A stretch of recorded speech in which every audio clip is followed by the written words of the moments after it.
ಹರಕೆ ತೀರಿಸಲಿಲ್ಲ ಅಂದರೆ ಯಾರಿಗೋಸ್ಕರ ಹರಕೆ ಮಾಡ್ಕೊಂಡಿದ್ದೀವೋ ಅವರಿಗೆ ಅಪಾಯ ಆಗತ್ತೆ. ಆ ವಿಷಯ ನಿಮಗೆ ಗೊತ್ತಿಲ್ಲ ಅಂತಲ್ಲ. ನೀವು ಹೋಗು ಅಂದರೆ ಹರಕೆ ತೀರಿಸ್ತೇನೆ ಅಮ್ಮನವ್ರಿಗೆ ನಮಸ್ಕಾರ ಮಾಡ್ಕೊಂಡು ಹೋಗ್ತೀವಿ. ಆಮೇಲಂತೂ ನಿಮ್ಮ ಮಗ ಕೃಷ್ಣನ್ಗೆ ಏನಾದರೂ ಆದರೆ ನಮಗೆ ಸಂಬಂಧ ಇಲ್ಲ.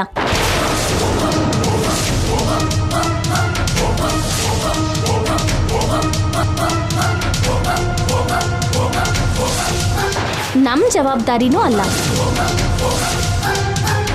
ಹರಕೆ ರಿವರ್ಸ್ ಆದರೆ ಹೆಚ್ಚು ಕಮ್ಮಿ ಆಗುತ್ತೆ. ಈಗಾಗಲೇ ಕೃಷ್ಣ ಭಾವಂಗೆ ನಮ್ಮ ಕುಲದೈವ ಅನ್ನಪೂರ್ಣ ದೇವಿ ಬಗ್ಗೆ ಒಂದು ಐಡಿಯಾ ಅಂತೂ ಬಂದಿರತ್ತೆ.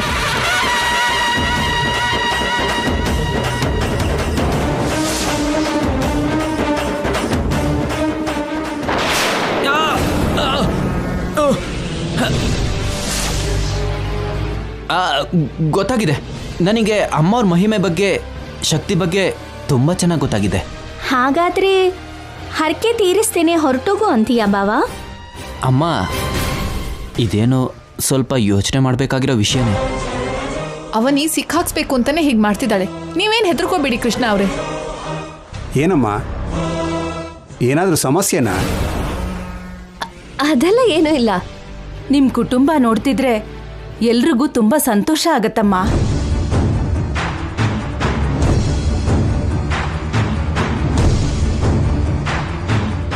ಎಲ್ರೂ ಯಾವ ಹಬ್ಬಕ್ಕೆ ಬಂದರೂ ಜೊತೆಗೆ ಬರ್ತೀರಾ. ಯಾರು ನಿಮ್ಮ ಥರ ಒಟ್ಟಿಗೆ ಇರೋದಿಲ್ಲ. ಈ ದಿನಗಳಲ್ಲಿ ಈ ಥರ ಕೂಡು ಕುಟುಂಬದಲ್ಲಿರೋದು ತುಂಬ ಅಪರೂಪಮ್ಮ.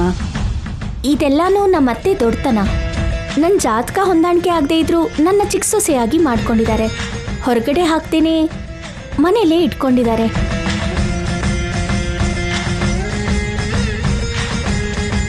ಅಮ್ಮ,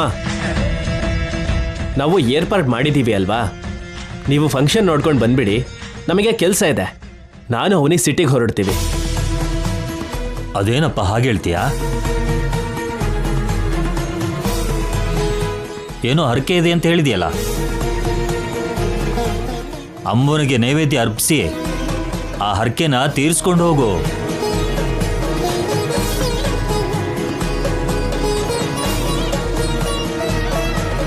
ಅದೂ ಅಲ್ಲದೆ ಅಣ್ಣನ ನಿಶ್ಚಿತಾರ್ಥ ನೋಡ್ದೇನೆ ಹೇಗೆ ಹೋಗ್ತೀರಾ?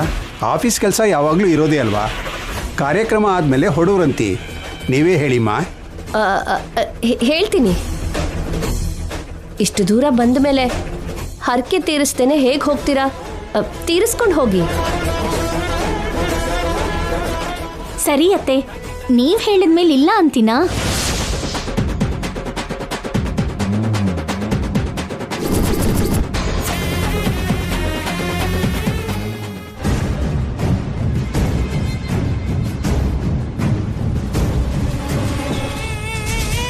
ಕಿಟ್ಟುಗೊಂದ್ಸಲ ಫೋನ್ ಮಾಡೋಣ. ತುಂಬ ಹೊತ್ತಾಯ್ತಲ್ಲ ನಾವು ಬಂದು. ಅವನೇ ಮಾಡ್ತೀನಿ ಅಂದ. ಸ್ವಲ್ಪ ಹೊತ್ತು ವೆಯ್ಟ್ ಮಾಡೋಣ. ಅವನೇನಾ? ಅಲ್ಲ, ಆಂಟೋನಿ ಬಾಸ್. ಹಲೋ, ಎಲ್ಲಿದ್ದೀರಾ? ಹಳ್ಳಿಗೆ ಬಂದಿದ್ದೀವಿ ಸರ್. ಟೆಂಪಲಿಂದ 2 ಕಿಲೋಮೀಟರ್ ದೂರದಲ್ಲಿದ್ದೀವಿ. ಕಿಟ್ಟು ಏನಾದರೂ ಫೋನ್ ಮಾಡಿದ್ನಾ? ನಾನು ಟೌನಿಂದ ಹೊರಡ್ತಾ ಫೋನ್ ಮಾಡಿ ಬರ್ತಿದ್ದೀವಿ ಅಂತ ಹೇಳಿದ್ವಿ. ಅದಕ್ಕೆ ಹಳ್ಳಿ ಎಂಟ್ರೆನ್ಸಲ್ಲಿ ಬಂದು ವೆಯ್ಟ್ ಮಾಡ್ತಿದ್ದೀವಿ. ಇನ್ನು ಸ್ವಲ್ಪ ಹೊತ್ತಲ್ಲಿ ಫೋನ್ ಮಾಡ್ತಾನೆ. ಅವಾಗ ಹೋಗಿ ಕಿಡ್ನ್ಯಾಪ್ ಮಾಡಿ ಕರ್ಕೊಂಡು ಬರ್ತೀವಿ. ಈ ಸಲ ಪ್ಲ್ಯಾನ್ ಪರ್ಫೆಕ್ಟಾಗಿ ಎಕ್ಸಿಕ್ಯೂಟ್ ಆಗಬೇಕು. ಲಾಸ್ಟ್ ಟೈಮ್ ಥರ ಮಿಸ್ ಆಗಬಾರ್ದು. Okay sir. ಕಿಟ್ಟು ದುಡ್ಡುಗೋಸ್ಕರ ಆಸೆ ಪಡೋನೇ ಆಗಿದ್ರು ಸಿಚುವೇಶನ್ ಪ್ರಕಾರ ಊಸರು ಒಳ್ಳಿ ಥರ ಬದಲಾಗೋ ಕ್ಯಾರೆಕ್ಟರ್ ಒಂದು. ಅವನ ಜೊತೆ ನಾವು ತುಂಬ ಹುಷಾರಾಗಿರಬೇಕು. ಅರ್ಥ ಆಯ್ತಾ? ಆಯಿತು ಸರ್. ನೀವು ಅವನನ್ನು ಕಿಡ್ನಾಪ್ ಮಾಡಿದ ತಕ್ಷಣವೇ ನನಗೆ ಒಂದು ಮೆಸೇಜ್ ಮಾಡಿ. ನಾನು ಆ ಸಮಯಕ್ಕೆ ಡಾಕ್ಯುಮೆಂಟ್ಸ್ ತಗೊಂಡು ಎಂಟರ್ ಆಗ್ತೀನಿ. ಸರಿ ಸರ್. ಲೇ, ಈ ಪ್ಲಾನ್ ಏನಾದರೂ ಮಿಸ್ ಆದರೆ ನೀನು ಸಾಯ್ತೀಯ. ಏಯ್, ಈ ಕಿಡ್ನ್ಯಾಪ್ ಡ್ರಾಮಾ ಯಾವುದೇ ಪರಿಸ್ಥಿತಿಲೂ ಫೇಲ್ ಆಗಬಾರ್ದು. ಸರಿ ಅಣ್ಣ. ಸರಿ ಅಣ್ಣ. ನೀನು ಬುದ್ಧಿವಂತೆ ಅಂತ ಗೊತ್ತು, ಆದರೆ ಇಷ್ಟು ಬುದ್ಧಿವಂತೆ ಅಂತ ನನಗೆ ಗೊತ್ತಿರಲಿಲ್ಲ ನಿಹಾರಿಕಾ. ವೇದವತಿಯವ್ರ ದೇವ್ರ ಕೋಣೆಗೆ, ಆಚಾರ ಸಂಪ್ರದಾಯಗಳಿಗೆ, ಜಾತಕಕ್ಕೆ ತುಂಬ ಪವರ್ ಇದೆ. ಆ ಪವರ್ ಜೊತೆನೆ ನೀನು ಗೇಮ್ಸ್ ಆಡ್ತಿದ್ಯಾ ಅಂತಂದರೆ ನಿನ್ನ ಬಿಡಬಾರ್ದು.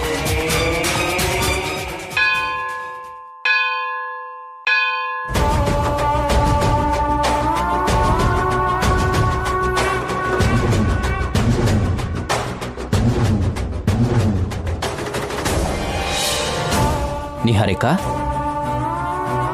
ಎಲ್ಲರೂ ಅಲ್ಲಿರ್ಬೇಕಾದ್ರೆ ನೀನೇ ನಿಲ್ಲಿದ್ಯಾ? ಏನೂ ಇಲ್ಲ, ಸುಮ್ಮನೆ. ಟೆನ್ಷನಲ್ಲಿರೋ ಥರ ಕಾಣಿಸ್ತಾ ಇದೆಯಲ್ಲ. ಅಂಥದ್ದೇನೂ ಇಲ್ಲ. ವಾಸನೆಯಿಂದನೇ ಯಾವ ಮನೆಯಲ್ಲಿ ಏನು ಅಡುಗೆ ಮಾಡ್ತಾ ಇದ್ದಾರೆ ಅಂತ ಕಂಡುಹಿಡಿತೀನಿ. ಅಂಥದ್ರಲ್ಲಿ ಎದುರುಗಡೆ ಇರೋ ವ್ಯಕ್ತಿಯ ಮುಖ ಎಕ್ಸ್ಪ್ರೆಷನ್ ನೋಡಿ ಟೆನ್ಷನಲ್ಲಿದ್ದಾರೋ ಹೇಗಿದ್ದಾರೆ ಅಂತ ಕಂಡುಹಿಡಿಯೋಕ್ಕಾಗಲ್ವಾ?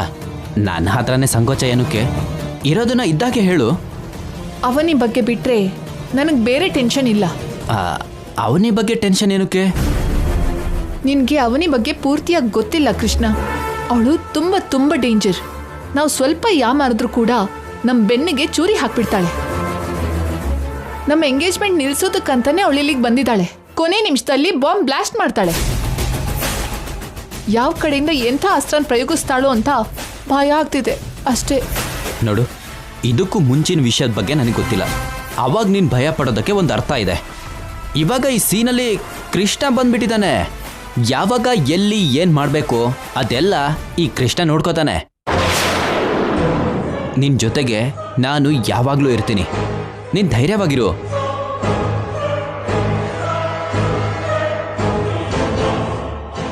ಯಾರೇ ಏನೇ ಪ್ರಾಬ್ಲಮ್ ಮಾಡಿದ್ರೂ ನಾನು ನೋಡ್ಕೋತೀನಿ.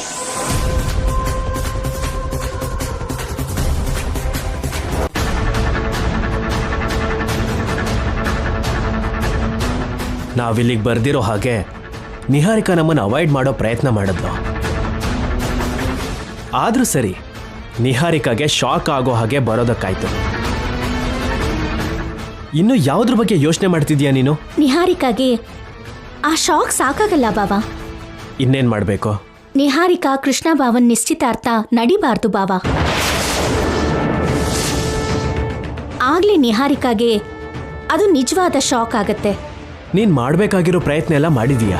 ವಿಷಯ ಇಷ್ಟು ದೂರ ಬಂದ್ಮೇಲೂ ಕೂಡ ನಿಲ್ಸೋಣ ಅಂತ ಹೇಗೆ ಅನ್ಕೋತಿದೀಯಾ? ಇದು ನಿನ್ನ ಹುಚ್ಚುತನ ಅಷ್ಟೇ. ನನ್ನ ಪ್ರಯತ್ನ ಇವಾಗ ನಿನಗೆ ಹುಚ್ಚುತನದ ಹಾಗೆ ಕಾಣಿಸ್ಬೋದು ಬಾವಾ. ಆದರೆ ಆ ಪ್ರಯತ್ನನೇ ನಾನು ಮಾಡಲಿಲ್ಲ ಅಂದರೆ ನಿಹಾರಿಕಾ ನಮ್ಮ ಮನೇನ ಕತ್ಲ ಹಾಗೆ ಆವರಿಸ್ಕೊಳ್ತಾಳೆ. ಒಂದು ಮಾತು ಹೇಳ್ತೀನಿ ಕೇಳು ಅವನಿ. ನೀನು ನಿಹಾರಿಕಾನ ಹೊರಗಡೆ ಕಳಿಸೋದಕ್ಕೆ ತುಂಬ ತುಂಬ ಕಷ್ಟಪಟ್ಟಿದ್ದೀಯ. ಅವಾಗ ನಿಂದು ವ್ಯರ್ಥ ಪ್ರಯತ್ನ ಆಯಿತು. ಈಗಲೂ ಅದೇ ಆಸೆಯಿಂದ ಇದೆಯಾ? ಮತ್ತೊಂದು ಸಲ ನಿನ್ನ ಶ್ರಮ ವ್ಯರ್ಥ ಆಗ್ತಿದೆ. ಅದನ್ನು ಮೀರಿ ಆಗೋದು ಏನೂ ಇಲ್ಲ. ನಿಹಾರಿಕಾನ ನಾವು ಎಷ್ಟೇ ಸಲ ಹೊರಗಡೆ ಹಾಕಿದ್ರೂ ವಾಪಸ್ ಮನೆಯೊಳಗೆ ಬರ್ತಿದ್ದಾಳೆ ಅಂದರೆ ಅದಕ್ಕೆ ಕಾರಣ ಅವಳಿಗೆ ವರವಾಗಿ ಬಂದಿರೋ ಜಾತಕ. ಆ ಜಾತಕನೇ ನಿಹಾರಿಕಾನ ನಿಶ್ಚಿತಾರ್ಥದವರೆಗೂ ಕರ್ಕೊಂಡು ಬಂದಿದೆ. ವೇದಾವತಿ ಮನೆಗೆ ಸೊಸೆ ಆಗಬೇಕು ಅಂತ ಹಣೆ ಬರಹದಲ್ಲೇ ಇದೆ ಅವನಿ. ಅದಕ್ಕೆ ಯಾರೂ ತಡೆಯೋಕ್ಕಾಗ್ತಿಲ್ಲ. ಅಮ್ಮನಂತಹ ಜಾತಕ ಹೊಂದಿರೋ ನಿಹಾರಿಕಾಗೆ ಅಮ್ಮನಂತಹ ಲಕ್ಷಣಗಳು ಸ್ವಲ್ಪನಾದರೂ ಬರಬೇಕು ಅಂತ ಅಂದೇ ಅಲ್ವಾ?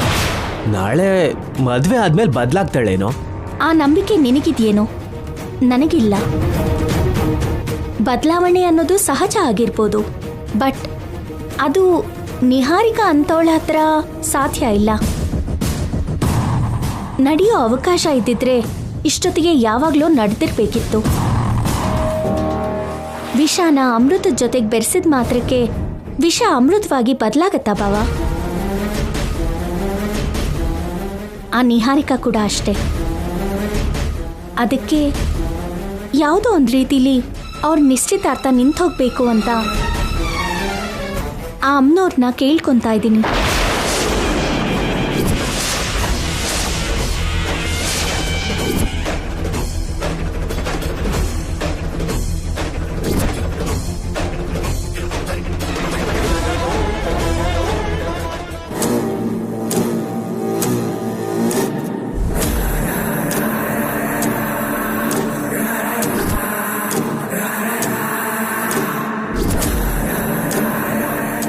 निहारिका डार्लिंग, मैं आ गया, तुम्हारा काम हो गया.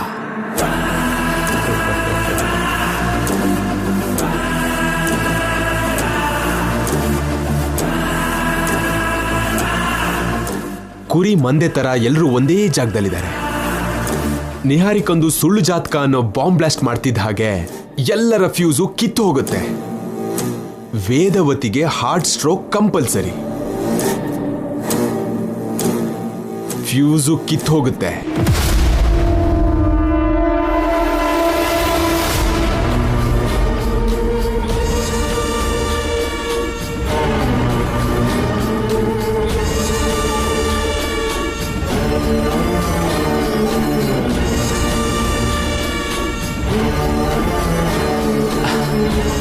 ನಮಸ್ಕಾರ ವೇದವತಿ ಅವರೇ.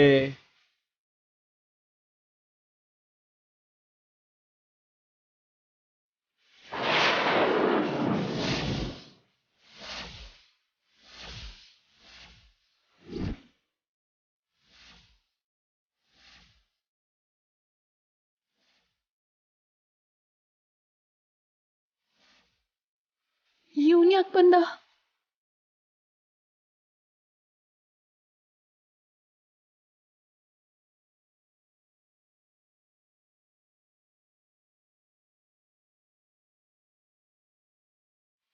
ಕರೀದೇ ಇರೋ ಫಂಕ್ಷನ್ಗೆ ಇವನ್ ಯಾಕೆ ಬಂದಿದ್ದಾನೆ ಅಂತ ನಿಮ್ ಲುಕ್ಸ್ ಹೇಳ್ತಾ ಇದೆ, ಅಷ್ಟೇ ಅಲ್ವಾ? ಅಷ್ಟೇ ಅಲ್ವಾ ಮತ್ತೆ?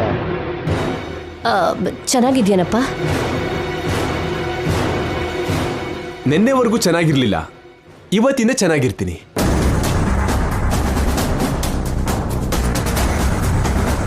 ನಿನ್ ಮಾತಲ್ಲಿ ದೊಡ್ಡ ಅರ್ಥನೇ ಇದೆ, ಸ್ವಲ್ಪ ವಿವರವಾಗಿ ಹೇಳಿದ್ರೆ ಕೇಳ್ತೀವಿ. ನನ್ನ ಇನ್ವೈಟ್ ಮಾಡಿಲ್ವಲ್ಲ ಯಾಕೆ ಪ್ರಸಾದ್ ರಾವ್ ಅವರೇ? ಆಗ್ಲೇ ನಿಮ್ ಫ್ಯಾಮಿಲಿಯಿಂದ ಅವಾಯ್ಡ್ ಮಾಡ್ಬಿಟ್ರಾ? ಹಾಗೇನಿಲ್ಲಪ್ಪ, ಈ ನಡುವೆ ನಾವು ಟಚ್ಚಲ್ಲಿಲ್ವಲ್ಲ, ಮರ್ತೋಯ್ತು. ಅಪ್ಪ, ಯಾರಿವನು? ನಿನಗಿಂತ ಮುಂಚೆ ನಿಹಾರಿಕನ್ನ ಮದುವೆ ಮಾಡ್ಕೋಬೇಕು ಅನ್ಕೊಂಡಿದ್ದವನು. ಅದಾಗದೆ ಅವನಿನ್ ಮಾಡ್ಕೊಳ್ಳೋಣ ಅಂತಿದ್ದ. ಅದು ಆಗ್ದೇನೆ ಕೊನೆಗೆ ಯಾರೂ ಸಿಗದೇನೆ ಇವಾಗ ಹುಚ್ಚುನಾಗಿ ಓಡಾಡ್ತಾ ಇದ್ದಾನೆ. ಹೌದು ಬ್ರೋ, ನಿಮ್ಮ ಅಣ್ಣ ಹೇಳಿದ್ದು ನಿಜಾನೇ. ಶಾರ್ಟ್ ಕಟ್ ಅಲ್ಲಿ ಹೇಳ್ಬಿಟ್ಟ. ಯಾರಿಗೆ ಯಾರು ಅಂತ ಬರ್ದಾದ್ಮೇಲೆ ಅವ್ರಿಗೆ ಅವರೇ ಸಿಗ್ತಾರೆ ಬ್ರೋ. ನೀನೇನು ಟೆನ್ಷನ್ ಮಾಡ್ಕೋಬೇಡ ಬ್ರೋ. ಹೌದು ಹೌದು, ನೀನ್ ಹೇಳಿದ್ದು 100% ಕರೆಕ್ಟ್ ಬ್ರೋ, ಅದಕ್ಕೆ ಬಂದೆ. ಇದೇನು ವಿಕಾಸ್ ಅವ್ರೆ, ಇವತ್ ನಿಮ್ ಮಾತಲ್ಲಿ ತುಂಬಾ ವೇದ ಅಂತ ಕೇಳಿಸ್ತಿದೆ. ಅಷ್ಟೇ ಅಲ್ಲ ಅವನಿ, ಏನೋ ದೊಡ್ಡ ಟಾರ್ಗೆಟ್ ಜೊತೆನೆ ಇಲ್ಲಿಗೆ ಬಂದಿರೋ ಹಾಗೆ ಅನ್ನಿಸ್ತಿದೆ. ಕರೆಕ್ಟಾಗಿ ಗೆಸ್ಟ್ ಮಾಡಿದ್ರಿ.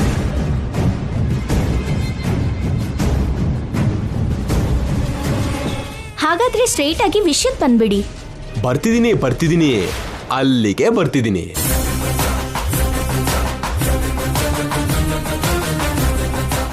ಇನ್ನು ಮಮ್ಮಿ ಡ್ಯಾಡಿ ಬಂದಿಲ್ಲ, ಅವ್ರಿಗಿಂತ ಮುಂಚೆ ಇವನ್ ಬಂದಿದ್ದಾನೆ ಅಂದ್ರೆ something is wrong. My dear family members and my dear villagers, ನಿಮ್ಮೆಲ್ರಿಗೂ ಒಂದು ದೊಡ್ಡ ರಹಸ್ಯದ ಬಗ್ಗೆ ಹೇಳೋಣ ಅಂತ ಬಂದಿದ್ದೀನಿ.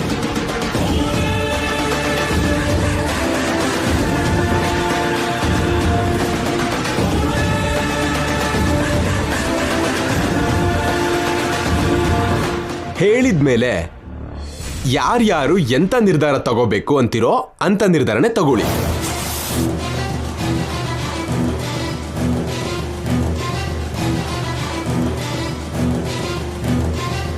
ಇಲ್ಲಿ ನಿಂತಿರೋ ವೇದವತಿ ಪ್ರಸಾದ್ ಅವ್ರ ಮನೆಗೆ ಕಿರಿಯ ಪುತ್ರನಾಗಿರೋ ಶ್ರೀಕರ್ನ ಮದ್ವೆ ಮಾಡ್ಕೊಳ್ಳೋದಕ್ಕೆ ನನ್ನ ಅಕ್ಕನ ಕುಟುಂಬದ ಏಕೈಕ ಕುಮಾರಿ ಇಲ್ಲಿ ನಿಂತಿರೋ ನಿಹಾರಿಕಾ ಕೆಲವು ತಿಂಗಳ ಹಿಂದೆ ಆ ಮನೆ ಕಾಲಿಟ್ಲು. ಹೌದಾ? ಅನೇಕ ನಾಟಕೀಯ ಪರಿಣಾಮಗಳ ನಂತರ ಇವಾಗ ದ್ವಿತೀಯ ಪುತ್ರನಾಗಿರೋ ಈ ಕೃಷ್ಣನನ್ನ ಮದ್ವೆ ಮಾಡ್ಕೊಳ್ಳೋದಕ್ಕೆ ಸಿದ್ಧವಾಗಿದ್ದಾಳೆ. ಹೌದಾ? ಈ ಮನೆಗೆ ಸೊಸೆ ಆಗೋದಕ್ಕೆ ಮುಖ್ಯ ಅರ್ಹತೆ ಏನು? ಜಾತಕ. ಇದು ಪಾಯಿಂಟ್. ನಮ್ಮ ನಿಹಾರಿಕಂದು ವೇದವತಿಯವರಂತ ಜಾತಕ ಅಲ್ಲ.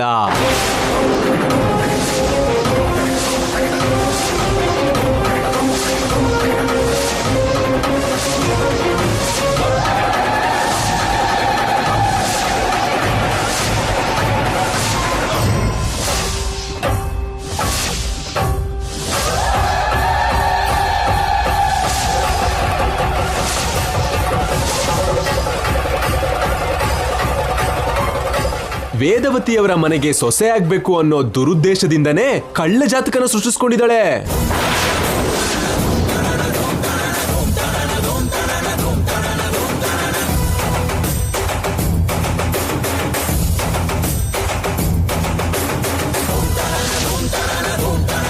ಆ ಜಾತಕದಿಂದ ಕುಲಗುರುಗಳನ್ನ ಮೋಸ ಮಾಡಿದ್ಲು. ಆ ಜಾತಕನ ಅಡ್ಡ ಇಟ್ಕೊಂಡು ಮನೆಯೊಳಗಡೆ ಹಾವು ಎಂಟ್ರಾದ ಹಾಗೆ ಎಂಟ್ರಾದ್ಲು.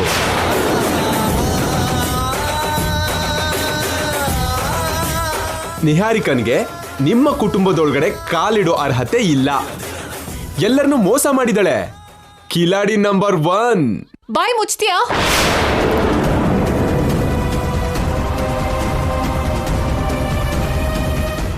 ಏನೋ ಇಷ್ಟ ಬಂದಾಗ ಮಾತಾಡ್ತಿದ್ಯಾ? ನಂದು ವೇದವತಿ ಅವರಂಥ ಜಾತಕ ಅಲ್ಲ ಅಂದ್ರೆ ಇಷ್ಟು ದಿನ ಮನೆಯಲ್ಲಿ ಇರಕ್ಕಾಗತ್ತಾ? ಅದೇ ಅಲ್ವಾ ನಿನ್ ಟ್ಯಾಲೆಂಟ್. ವಿಕಾಸ್, ನೀನ್ ಹೇಳಿದ್ದು ಚಿಕ್ಕ ವಿಷಯ ಅಲ್ಲ.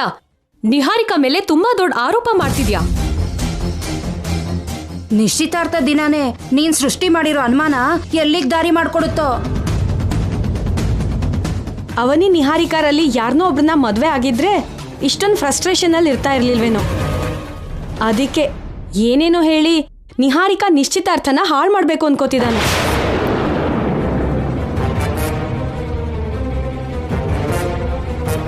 ಹೌದಮ್ಮವ್ರೆ, ನಮಗೂ ಹಾಗೆ ಅನಿಸ್ತಿದೆ.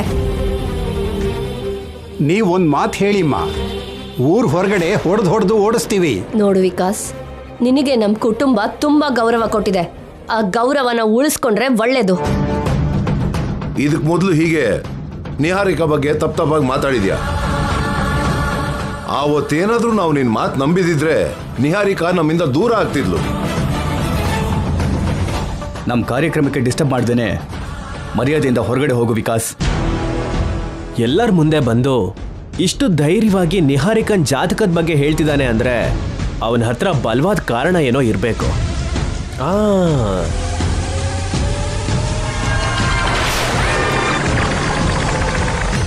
ಬಲವಾದ ಕಾರಣ ಇದ್ರೆ ಸರಿ ಹೋಗಲ್ಲ ಬಾವ. ನಿಜ ಅಂತ ನಿರೂಪಿಸೋದಕ್ಕೆ ಬಲವಾದ ಆಧಾರ ಕೂಡ ಇರಬೇಕು. ವಿಕಾಸ್, ನೀನ್ ಹೇಳಿದ್ದು ನಿಜ ಅಂತ ಎಲ್ಲರೂ ನಂಬಬೇಕು ಅಂದ್ರೆ ಆಧಾರ ಬೇಕು ವಿಕಾಸ್. ಇಂಥ ಗಾಳಿ ಮಾತು ಸರಿ ಹೋಗಲ್ಲ. ಅದು ಇಲ್ದೇನೆ ಇಷ್ಟು ದೂರ ಬರ್ತೀನಾ? ಇವಾಗ ನಿಮ್ಮೆಲ್ರಿಗೂ ಒಂದು ಸಿನಿಮಾ ತೋರಿಸ್ತೀನಿ, ನೋಡಿ.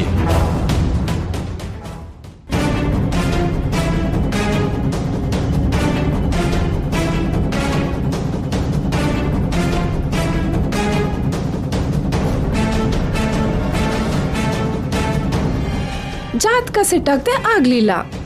ನಿನ್ ಜಾತಕ ಸೆಟ್ ಆಗ್ಲಿಲ್ಲ ಅಂದ್ರು ಆ ಮನೆಗೆ ಸೊಸೆ ಆಗ್ತಿದೀಯ.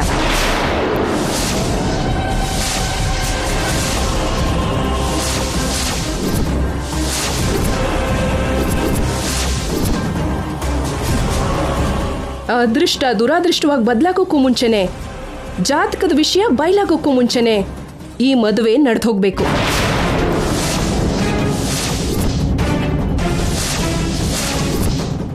ವೇದವತಿ ಅವರಂಥ ಜಾತಕನ ನನ್ನ ಹೆಸರಲ್ಲಿ ರೆಡಿ ಮಾಡಿಸ್ಕೊಂಡು ಆ ಫೇಕ್ ಜಾತಕದಿಂದ ನನಗ್ ಬೇಕಾಗಿರೋದನ್ನೆಲ್ಲ ನನ್ನ ವರ್ಸೋ ಹಾಗೆ ಮಾಡ್ಕೋತೀನಿ.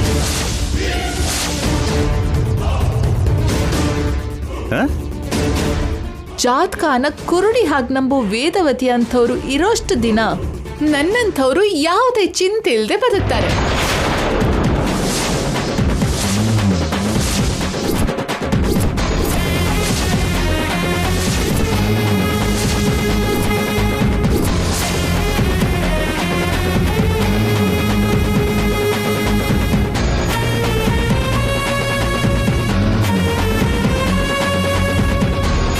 ಮುಗ್ದೋಯ್ತು. ಇನ್ನು ನನ್ನ ಏನ್ ಮಾಡಿದ್ರು ಏನೇ ಹೇಳಿದ್ರು ತಪ್ಪಿಸ್ಕೊಳಕ್ಕಾಗಲ್ಲ. ಅವ್ವ, ಎಷ್ಟು ದಾರುಣ, ಎಷ್ಟು ಮೋಸ. ನಿಹಾರಿಕಾ ನಿಮ್ಮನೇಲಿ ಇರ್ತಿರೋದು ಆಚಾರ ಸಂಪ್ರದಾಯಗಳನ್ನ ಮುಂದುವರಿಸ್ಕೊಂಡು ಹೋಗೋದಕ್ಕೆ ಅಲ್ಲ ವೇದವತಿ ಅವರೇ. ಅಧಿಕಾರ ಯಜಮಾನಿಕೆಗೋಸ್ಕರ ಮಾತ್ರ. ಆ ಕಿರೀಟ ಬೇಕು ಅವಳಿಗೆ.